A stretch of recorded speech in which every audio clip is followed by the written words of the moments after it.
iniciar esse livro. Esse livro aqui, Introdução Bíblica, é um livro muito interessante, vale a pena ler, estudar, para tirar depois para acompanhando as aulas aqui. Nós vamos para a unidade 2.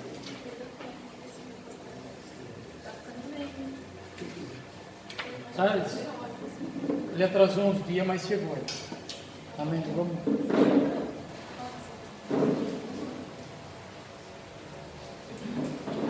Inspiração, vamos lá? Inspiração bíblica, definição, característica e relações. Uma coisa importante que às vezes nós percebemos aqui no curso, sentimos falta de algumas pessoas, sentimos falta de alguém e até questionamos às vezes, como que às vezes um ou outro não vem, desiste, isso e aquilo. Mas o importante é que na nossa vida as coisas são feitas por diferenças. A diferença é mínima de uma pessoa para outra, mas as coisas são feitas por diferença. Vale a pena dedicar o nosso tempo para esse tipo de aprendizado, porque isso vai agregar na nossa vida. Quando esses dias eu estava vendo, nunca assisti, mas esses dias eu vi uma corrida de cavalo. E a corrida de cavalo, o vencedor ele ganha por segundos, por uma diferença mínima. E essa diferença mínima que faz nós mudarmos o nosso comportamento e o nosso entendimento. Vamos à inspiração bíblica, definição e característica, capítulo 1 da unidade 2. A palavra inspiração, proveniente do termo grego, eu não lembro esse termo grego, deve ser mais ou menos quem? Alguém conhece? Deve ser, eu li, reli, ouvi a tradução, a pronúncia no Google e eu esqueci.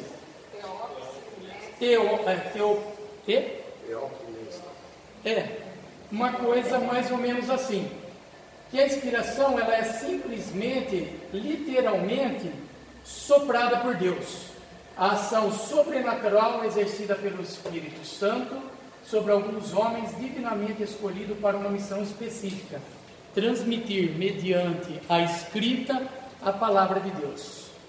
Outra, a inspiração, ela tem 3 características fundamentais: a fonte divina, o ser humano e a autoridade.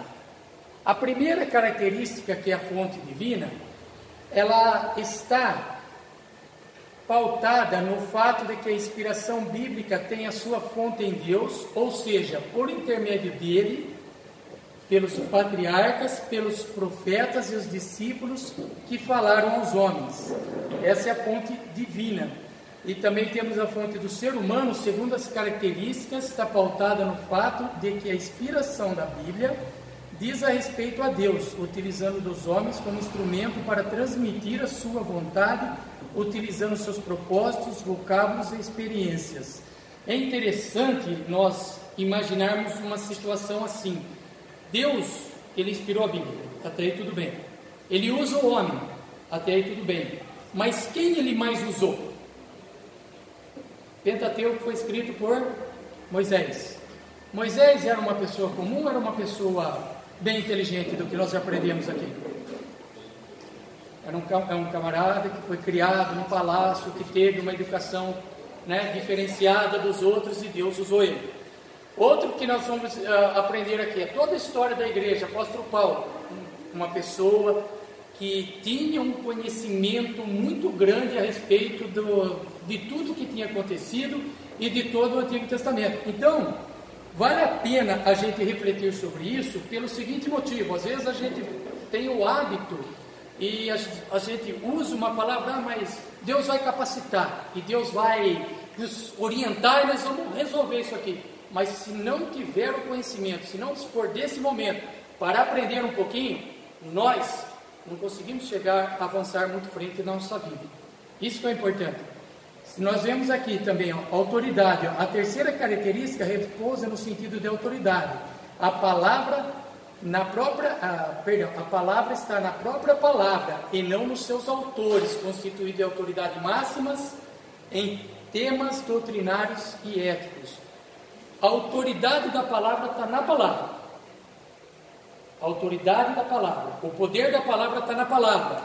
E também, como Deus ele usou o homem para escrever, para deixar esses escritos para nós, em diferentes épocas, em diferentes momentos, que tudo se junta, e tudo se afunila, e tudo colabora para que nós entendamos, passo a passo, toda essa circunstância da Bíblia, vale a pena a gente refletir nisso.